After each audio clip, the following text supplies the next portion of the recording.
Assembleia Debate de hoje vai falar sobre o câncer de mama, um diagnóstico temido pelas mulheres, uma doença que aterroriza pela alta taxa de mortalidade.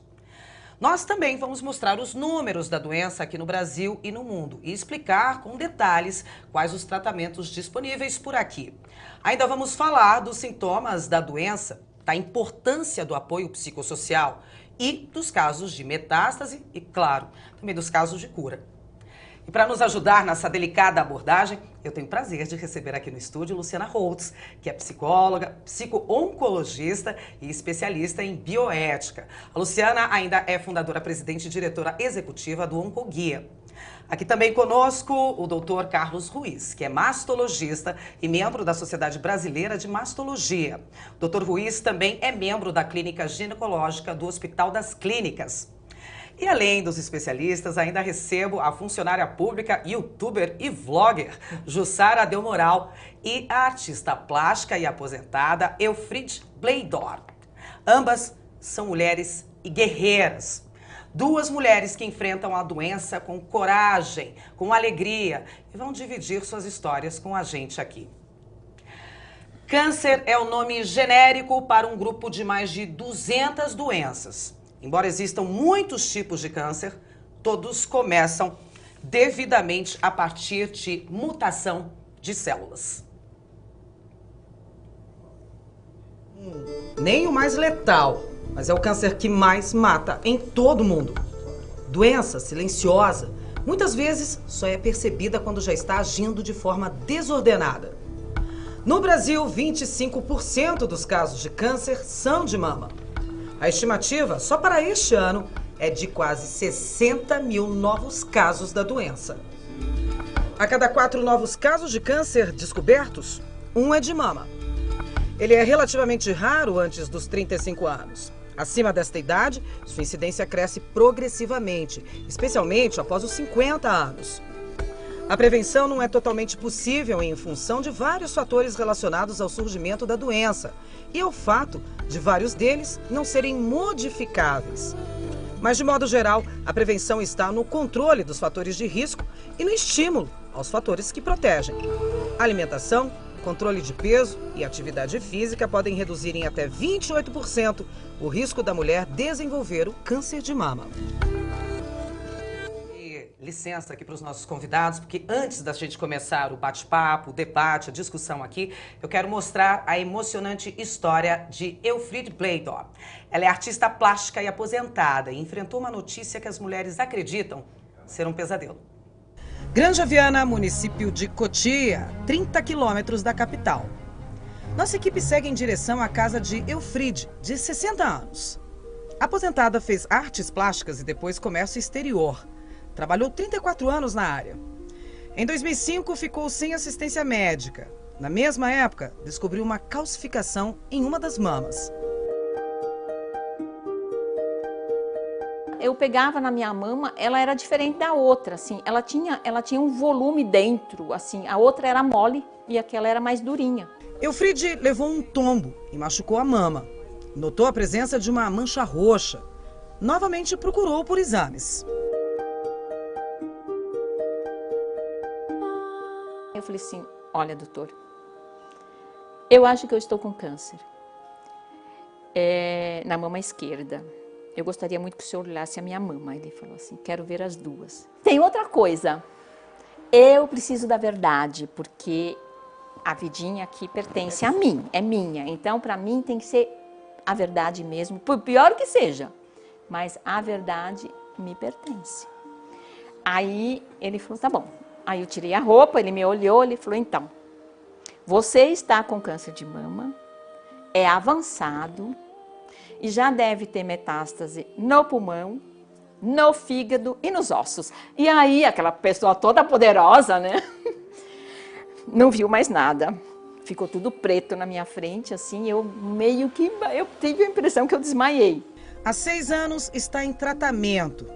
Sobre a doença, ela é categórica.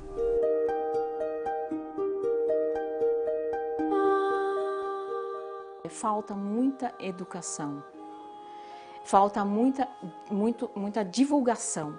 Então, nós precisamos, e isso é uma coisa que eu gosto de fazer, educar mais as mulheres ou as famílias.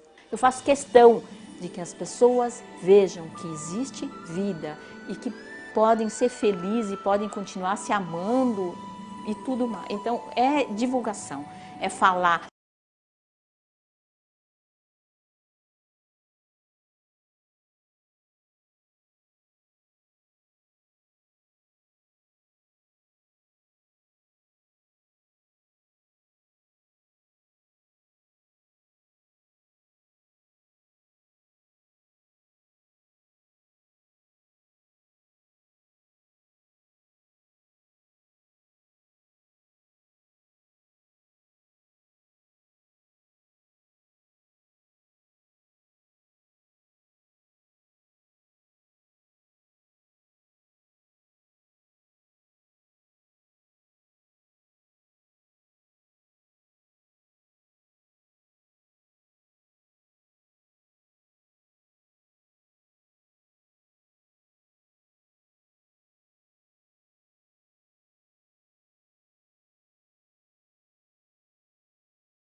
De volta, e o Assembleia Debate desta semana fala sobre o câncer de mama. E antes da gente voltar à nossa discussão aqui com o meu garoto e as minhas meninas, nós vamos voltar até as ruas de novo, porque tem mais dúvida vindo aí. Qual a idade que seria ideal para fazer os exames? A gente já falou um pouquinho disso aqui, mas vamos bater nessa tecla de novo. 40 anos anualmente. Existem exceções? Sim. Aquelas pacientes que têm uma história familiar muito forte, que têm, eventualmente, família de primeiro grau, tipo irmã, mãe, bem filha, próximo. muito próximo. Essa a gente tem que começar antes com outros exames, inclusive. Mas, na média, na população, mamografia anual a partir dos 40 anos. Eu vou tocar num assunto. Recentemente a gente teve uma colega nossa, jornalista, repórter da Rede Globo, que no ano passado era mês de outubro rosa, que a gente pega para falar desse assunto, massificar mesmo aí nas mídias, em todos os hospitais, prédios públicos. A Elaine Salomão, ela foi fazer uma matéria sobre câncer de mama, índice de câncer de mama, tantas mulheres assim assado. No dia seguinte ela foi curiosamente pegar a mamografia que ela tinha feito. Ela já tem mais de 40 anos e bingo, tava lá um probleminha detectado. Era câncer, né? Era um tumor maligno, então era câncer. Ela, claro que o tempo inteiro com o médico ao lado dela, né? O médico falando que ela tinha que fazer passo a passo. Falou, ó, vamos fazer a mastectomia de uma mama e ela já se precaveu e fez a da outra mama. Aí o que me lembra, aliás, parabéns, Elaine, eu compartilhei o seu depoimento que saiu aí no UOL, saiu em vários lugares, tem que verbalizar, tem que falar sobre isso mesmo. Uma mulher tão jovem, uma mulher tão cheia de informações e já coitada passando por isso. Coitada nada, guerreira, que já foi à luta e já tá resolvido aí, pelo menos, que ela vai continuar em remissão, que a gente fala, né? Todo mundo tá olhando para ela, ele não vai abandonar, não. A Angelina Jolie fez algo parecido. Sim. Mas a Angelina Jolie nem teve câncer. Sim. Né? Mas ela fez um tal de um exame genético, vai me corrigindo aí que eu não sei, eu tô de abelhuda, que disse que, porque a mãe dela já teve isso e morreu, tarará, e teve outros casos na família, a irmã também, ela tinha 80% de chances lá de ter isso. Que história é essa, doutor? Todo mundo vai ter que sair fazendo esse exame? De jeito nenhum. De jeito nenhum. Eu lembro que na semana que a Angelina Jolie falou desse... A gente recebeu uma demanda enorme de conversas, de comunicação, sabe? Pacientes ligando querendo te remover as duas mamas. Isso não é para todo mundo. Isso é para uma população muito restrita. 5 a 10% dos casos de câncer de mama estão linkados à hereditariedade. 5 a 10%. Genética, quer dizer, 5 a 10%. 90 a 95% não tem nada a ver com a hereditariedade. Isso é fundamental. Porque a primeira coisa que a gente escuta no consultório é assim, poxa, Carlos, não tenho ninguém na família, eu sou o primeiro. Aliás, é o que mais a gente ouve? Claro, mas essa é a história natural. Esses são os 95%. Os 95%. Então, assim, bom, eu tenho uma história familiar. Eu sou de risco ou não sou de risco? Hoje nós temos uma série de instrumentos que medem esse risco. O mais importante para nós hoje, se é uma família que tem uma história muito forte, como a Angelina Jolie, que a irmã morreu de câncer de mama, a mãe morreu com câncer de mama, vírgula, ambas muito jovens, que fala a favor daquele tumor mais agressivo. Ela fez o exame, é um teste genético que mede, na verdade, avalia uma série de genes para ver se estão mutados ou não. Principalmente 2 deles, que é BRCA1 e BRCA2. Tem mais uma outra lista deles que são importantes. No caso dela, ela tinha mutação para o BRCA1. Tava lá. BRCA1 aumenta risco de câncer de mama de 40% a 80% e câncer de ovário. O câncer de ovário é ainda mais mortal. Por isso que, num primeiro momento, ela removeu as mamas. Fez certo. Fez certo por quê? Ela não quis dar a oportunidade para um câncer mais agressivo aparecer e fazê-la sucumbir como a mãe e a irmã morreram. Agiu certo, preventivamente. Bingo. Não é para todo mundo, pessoal, pelo amor de Deus. É para uma população muito restrita, que tem essa mutação. Em seguida, alguns meses depois, ela removeu os ovários. Percebe? Por quê? Porque ela tinha um risco muito grande de câncer de ovário também em função dessa mutação. Como é bom ouvir médico falando, né? Porque na nossa cabeça, assim, a gente que só tá lá nos sites do UOL, Globo.com, a gente fala assim, olha lá, ela já ficou viciada, agora ela já tirou o ovário. Qual vai ser a próxima? Desculpa, foi isso que eu pensei. Falei, gente, a menina tá perturbada. Não, uma coisa tem toda a ver com a outra. Tem toda a ver com a outra. Claro, isso fez certo. Isso, mas de novo, ressaltando, não é para todo mundo. Essa história familiar é importante. Esse pedigree que a gente constrói é importante conhecer para poder ou não imputar a ela um risco maior ou menor. Porque entenda, você está criando uma doença onde ela não existe. Você percebe a gravidade disso? Ela começa a sofrer por algo que ela nem desenvolveu. Então eu tenho que ter muita responsabilidade e cuidado para poder... publicizar isso, claro, né? De falar.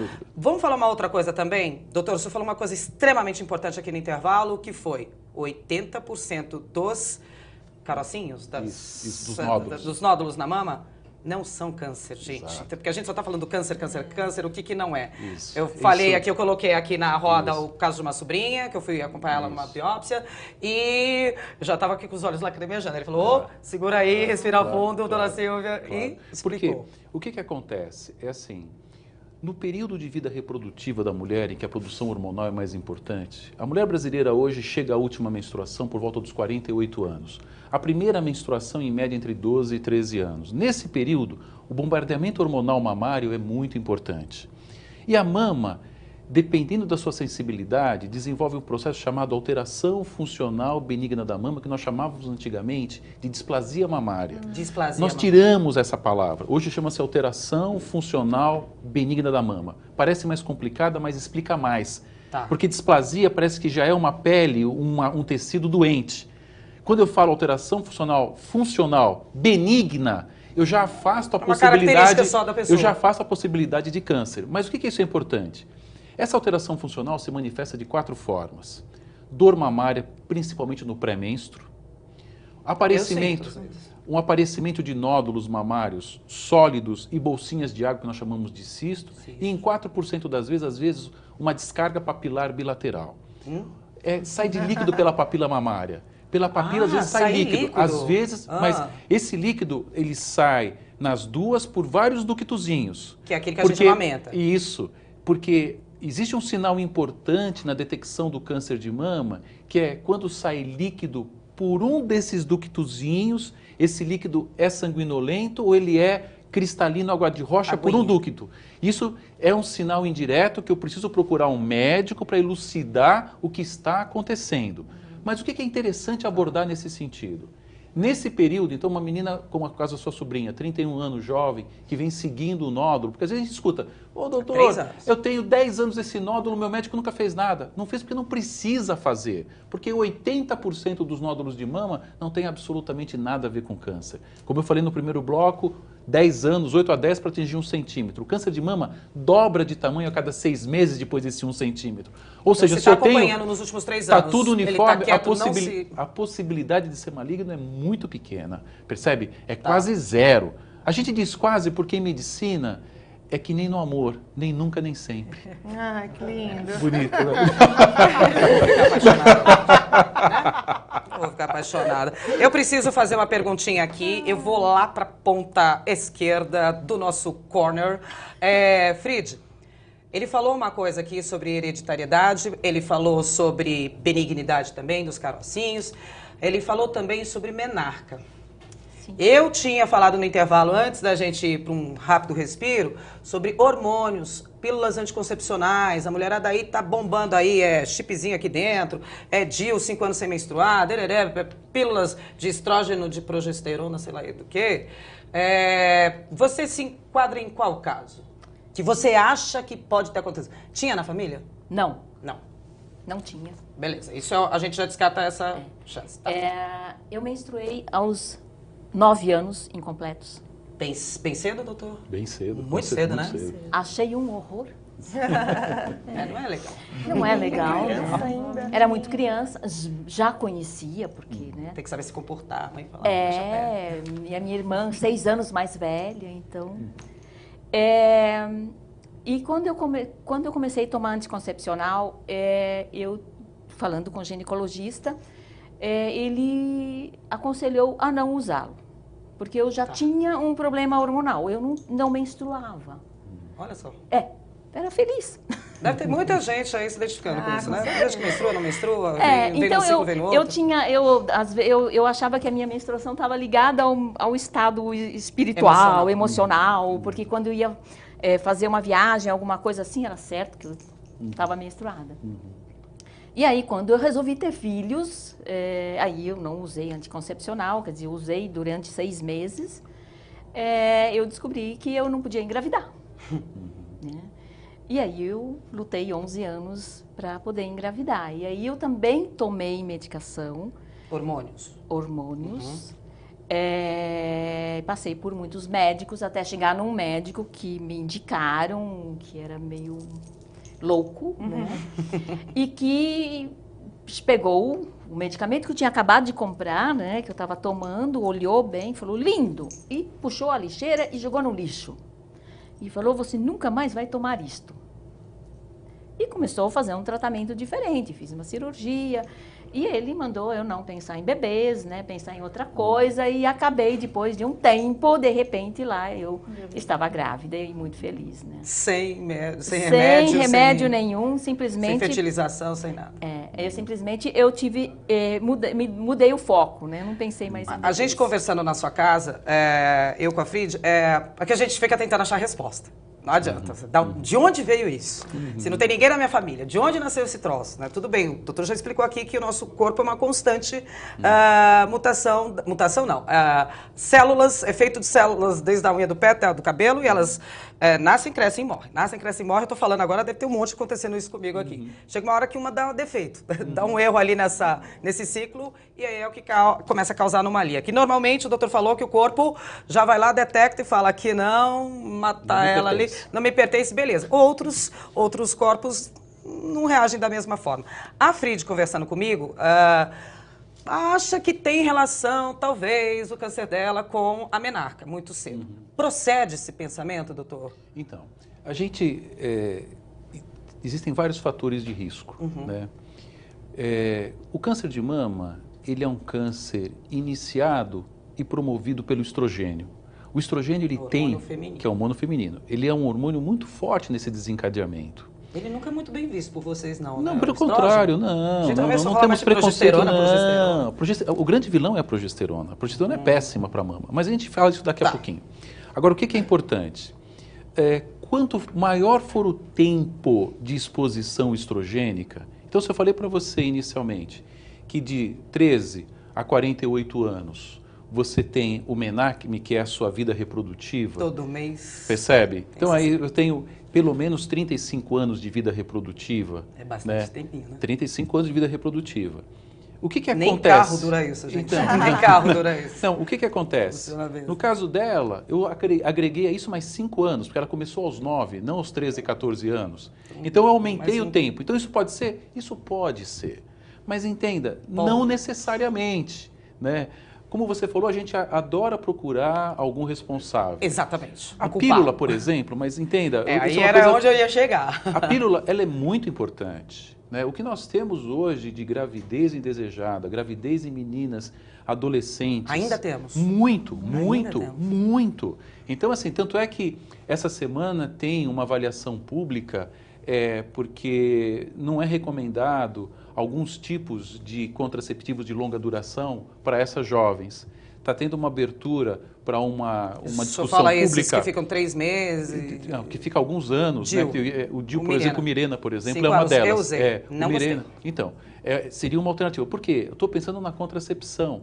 A gente percebe especificamente que a menina de 15 que engravida, ela tem uma chance muito grande de não se dar bem na vida em função de tudo que aconteceu nesse momento. Então, eu preciso pensar nisso. Eu tenho que orientá-la, claro, orientá-la adequadamente, criar condição infantil, claro, tá de condição de acesso, porque filho é maravilhoso, eu tenho 5, 10, sabe? Ótimo isso. Desde que... Seja adequadamente planejado dentro da sua condição e capacidade. Financeira, sabe? emocional, De tudo. família. Então, assim, o que falta é acessibilidade a esses métodos mais longínquos de ação, para que eu não fique naquela coisa, tenho que lembrar de tomar a pílula. Poxa, uma adolescente que começou a vida sexual agora, a possibilidade dela esquecer. Se o adulto que coloca o despertadorzinho lá, muitas vezes esquece, ela que tem um monte de outras coisas que está fazendo, tem uma possibilidade maior de esquecer. Percebe? Vai falhar. Então, a pílula não é a melhor alternativa para ela.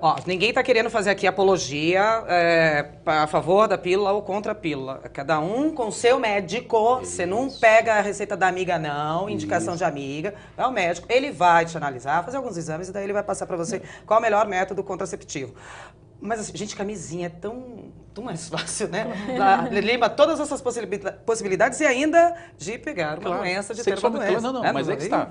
Mas eu falei de contracepção. Contracepção, quer dizer, não engravidar. Isso. Agora, para a doença sexualmente transmissível, você tem que ter uma cobertura dupla. É camisinha e pílula, no mínimo. Tem que ter. Agora, a pílula... Tá claro, né, gente? Aí você vai falar para mim, mas a pílula não aumenta risco de câncer de mama, Carlos? Porque era a sua pergunta. Era a minha pergunta inicial. Agora que eu quero chegar nela, depois de 42 minutos. Eu vou te cutucar depois mais um pouco.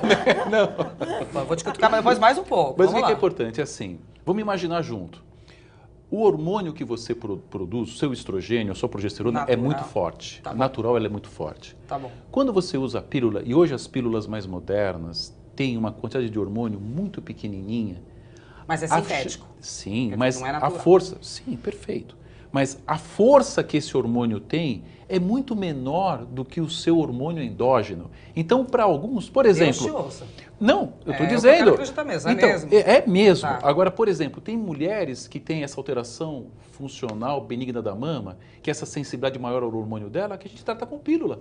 Exatamente para Não, sim, diminuir essa vários, tem sensibilidade. vários tratamentos, aliás, Percebe? né? Com Então, sim, isso... sim. Porque o que você falou Que é é um importante. remédio. O médico é o melhor profissional para poder estar avaliando e discutindo isso com a paciente. Discutindo prós e contras. Em que momento que eu acho que a pílula, para quem tem uma história familiar, percebe?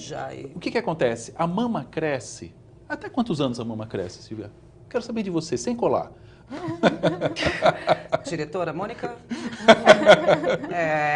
A mama Não, cresce. peraí, eu vou pensar comigo aqui. É. Acho que até 20. 20 a 25 anos. Ela começa a crescer no início da puberdade. O primeiro fenômeno da puberdade é faz a sentido. mama começar a desenvolver. Então, de quando começou a puberdade, por volta de 9 anos, até os 25 anos, a mama está em desenvolvimento. Então, olha só. Tudo que acontece durante o desenvolvimento mamário interfere futuramente em mais risco e menos risco de câncer. Tá, olha O só. que acontece? Que legal. Olha só que interessante. O que faz a mama diminuir o seu potencial carcinogênico é gravidez. A gravidez que ocorre no período de crescimento mamário e a amamentação que ocorre durante esse período... Quer dizer, na adolescência. Então, diminui o risco. Só que eu não vou estar aqui estimulando as gente, vamos engravidar com 15 porque eu sou pelo amor de mastologista, não Deus. quero ver câncer de mama. Não, Por favor. não tem o menor sentido Por isso. favor, não. Não tem o Por menor favor. sentido. Tem Mas que o ver que, o que é importante? custo-benefício, né? Claro, mas o que é importante? Tudo que eu faço durante esse período de crescimento, ele reverbera futuramente mais risco ou menos risco. Então, aquela menina que tem uma Aqui história se com a faz mãe... que se paga, né? A mãe Não teve dá. câncer de mama, a irmã teve câncer de mama, está crescendo, desenvolvendo, eu vou usar a pílula, né, durante o crescimento dela, não vou usar a pílula para essa menina. Percebe? Não vou. Simples assim. Gente, E o ideal é que ela tenha filhos mais cedo, então? De dia, você fala? Não, em relação a... ele não fez essa piadinha. Ele não fez essa piadinha. Então, na verdade, assim, a gravidez e a amamentação que acontece nesse período é melhor. Mas por que eu estou dizendo isso? Existem pesquisas internacionais hoje que injetam a gonadotrofina coriônica, que é o hormônio produzido pela gravidez, nesse período mais precoce, para poder, na verdade, diminuir risco de câncer de mama. Ainda é o estudo, ainda é pesquisa, para a gente poder entender isso melhor. Percebe? Tem um tal do professor russo, que apesar de russo, trabalha nos Estados Unidos, né, e faz esse tipo de trabalho e desenvolve esse tipo de pesquisa. Mas por que eu saliento isso? Não é igual para todo mundo. Para a maioria pode, mas não é para todo mundo. Não é para todo mundo. Gente, eu estou recebendo informações aqui catastróficas. A gente tem 1 minuto só para acabar o programa. Mesmo. Eu quero saber, eu vou ser negligente, mas eu preciso fazer isso. Como é que você está hoje, Jussara? Eu estou em tratamento, Tá. eu faço quimioterapia oral, faço hormonioterapia e estou vivendo intensamente. Amém. Eu tenho qualidade de vida, que isso é o mais importante, pratico bastante exercício físico, Ótimo. mudei um pouquinho minha alimentação. Eu sou uma paciente ativa e responsável. Você é uma Eu par. sou uma Paciente par. ativa e responsável. Quer dizer, sou ela uma sabe par. o que está fazendo, acompanha, ajuda médico, né? Quer dizer, é uma troca, né? É Sim, uma equipe, isso com daí. certeza. Frid, como é que você está hoje? Eu, desde o início, eu sempre me senti muito bem. Eu nunca me senti doente. Tanto é que fui ao hospital, uma internação só para fazer a mastectomia. Continuo, faço terapia-alvo. Tá. Entendo muito do câncer. Converso muito com o meu mastologista. Eu acho isso muito importante, esse relacionamento, essa confiança. Pratico esporte, acho importantíssimo. E o mais importante para a mulher que tem câncer, ela precisa de uma atividade. seja lá o que for, algo que ela goste. Gente, ela é velejadora, vocês não estão entendendo. Ela construiu o próprio barco. Ela construiu o próprio barco. Isso é importante mesmo. É Sensacional. muito importante. Na fase da quimioterapia, que foi a fase mais difícil para mim, foi a fase em que amigos ajudaram a gente colocar este barco na água, que era um projeto de vida, né? E aí eu me ocupei, né? Projeto, No focou no projeto. projeto e peguei outros projetos mais, projetos sociais, com criança de rua, com pessoas dentro do hospital, sou artista plástica, então, né? Você tem esse trabalho também, pode agregar. E trabalhei com isso e comecei a me interessar pelas pessoas, amar diferente, mudei o meu jeito de ver o mundo, né? A alimentação, eu já tinha uma alimentação vinda da minha mãe, né? De usar pouco açúcar, a bebida, o fumo, Cigarro. né? Então eu já vinha ali né? Sabendo que isso, mas eu fiz muitas mudanças, principalmente na minha cabeça. E isso foi muito bom. E tá aqui com a gente, isso é que importa. Foi maravilhoso. Luciana, a gente deve evitar o quê? Você consegue ter essa listinha aí? É cigarro? Cigarro, Bebida alcoólica, obesidade. show sedentarismo, né? Show Eu acho que sedentarismo. é Caminhadinha, super 30 minutos por importante. dia é lindo, gente, mas um passo rápido, né? Não ter medo da informação, Ótimo. né? E realmente acho que não esquecer nunca, doente ou saudável, né? Enfrentando um câncer ou não, ser ativo e responsável, né? Realmente cuidar da saúde, colocar a saúde em primeiro plano. Eu vou cortar aqui e eu vou deixar o doutor numa sinuca de bico, porque eu acho que a gente tem que fazer um outro programa sobre isso também. Pílula do dia seguinte. Câncer ou não? Cancerígeno ou não? Veja bem, a pílula do dia Sim seguinte... ou não, doutor? Acabando. Mas é só uma explicação bem rapidinha. Tá. Ela tem muito mais hormônio, né? Você quase toma meia cartela de uma vez só. Se eu estou falando Toma que o uma hormônio bomba. não é bom, pelo amor de Deus, se eu puder evitar é melhor. Então, pelo amor de Deus. Camisinha, gente, pelo Por amor de Deus. favor, Camisinha. né? Mais uma coisa, desodorante com alumínio. Nada a ver. Tá bom. Fica tranquilo. Depois pesquisa aí em casa direitinho, ou então vocês acessam o site aqui da Assembleia para saber por que eu perguntei se Eu desodorante vou com fazer um alumínio. vídeo sobre isso. Ó, e ela tem o vlogger, qualquer coisa, a Jussara tem o vlogger, como é que chama? Supervivente. Supervivente, gente. O Assembleia Debate fica por aqui hoje. Você pode acessar esses e outros programas em nossa página. Anota aí, alsp.gov.br. E até a semana que vem. Um beijo grande. Tchau!